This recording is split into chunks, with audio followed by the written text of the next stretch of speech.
gaflete dalan, boşa zaman geçiren, haddi aşan, nereden geldiğini ve nereye gideceğini unutan kul.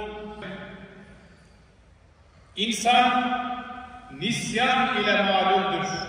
Ailesini, akrabalarını, komşularını unutur. Musallaya gelen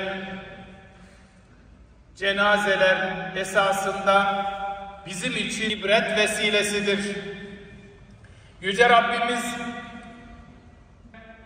esasında bizlere bir şeyi unutmamamız gerektiğimize şah damarımızdan daha yakın olandır. Hastalıklarımızın şifası şeytanın esiri olmuştur.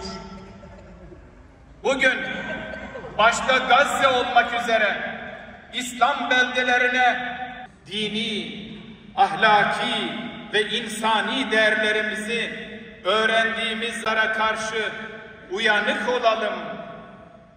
Unutmayalım ki Rabbini bilen, peygamberini bilen, kitabını